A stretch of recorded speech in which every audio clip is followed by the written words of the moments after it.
জাতীয় রাজস্ব board NBR চেয়ারম্যানের পদত্যাগ দাবি করেছেন রপ্তানিমুখী শিল্প খাতের উদ্যোক্তারা। তাদের দাবি, ব্যবসা বাণিজ্য স্থবির হওয়ার পেছনে এনবিআর চেয়ারম্যানের দায় আছে। সোমবার রাজধানীতে গার্মেন্টস অ্যাক্সেসরিজ ও মোড়ক প্রস্তুতকারক ও রপ্তানিকারকদের সংগঠন বিপিজিএমইএ আয়োজিত মতবিনিময় সভায় এসব কথা উঠে আসে। এ সময় এনবিআরের আমূল সংস্কার এবং ব্যবসায়ীদের হয়রানি বন্ধে কর্মকর্তাদের জবাবদিহিতা নিশ্চিতের দাবি জানান ব্যবসায়ীরা। 250-টিরও বেশি ডিজাইন অপশন নিয়ে ওয়ালটন স্মার্ট ফ্রিজ, বোঝে আপনার প্রয়োজন। শিল্প থেকে শুরু করে সেচ কিংবা আবাসিক সব সংযোগেই বেড়েছে বিদ্যুতের দাম, বেড়েছে গ্যাসের দামও, আছে বাড়তে থাকা ব্যাংক ঋণের সুদহার, যার প্রভাবে উৎপাদন খরচ বেড়েছে তৈরি পোশাক সহ রপ্তানিমুখী শিল্প কারখানার। এর সাথে নতুন করে যুক্ত হয়েছে চাঁদাবাজি। পণ্য পরিবহনের নিরাপত্তাহীনতায় বাধাগ্রস্ত হচ্ছে বন্দর থেকে পণ্য আনা নেওয়াও। ফলে ক্ষতির মুখে পড়েছে ছোট বড় সব কারখানা মালিকরা, যা উঠে আসে রপ্তানিমুখী খাতের উদ্যোক্তাদের এই বৈঠকে। ব্যাংকের ইন্টারেস্ট 1 লাভে 13, 14, 15, 16% গিয়ে পড়ছে। 16% ইন্টারেস্ট দিয়ে কারোর পক্ষে ব্যবসা করা সম্ভব?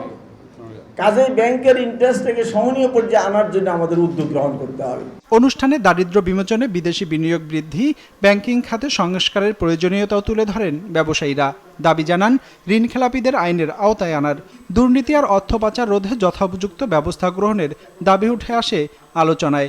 শিল্প প্রতিষ্ঠান টিকিয়ে রাখার স্বার্থে আন্তর্জাতিক বাজার বিবেচনায় নিয়ে গ্যাসের দর নির্ধারণের কথাও জানান শিল্প উদ্যোক্তারা।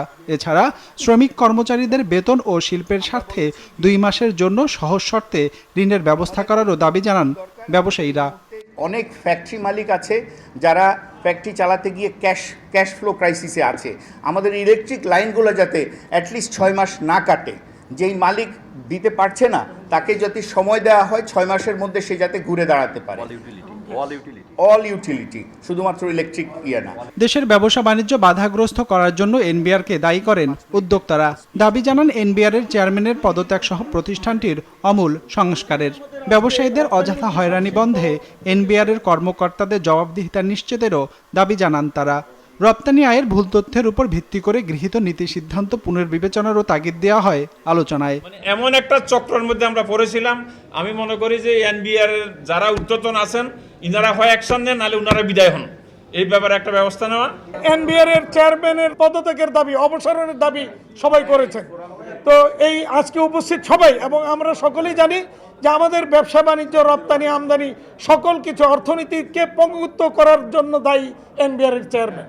বাংলাদেশের একটা প্রতিষ্ঠান যেগুলি জনকল্যাণে প্রতিষ্ঠিত, জনগণের দ্বারা চলে, তারা কয়েকটা মুষ্টিমেয় লোকের হাতে নিয়ন্ত্রিত ছিল, ঠিক কিনা আপনারা বলেন?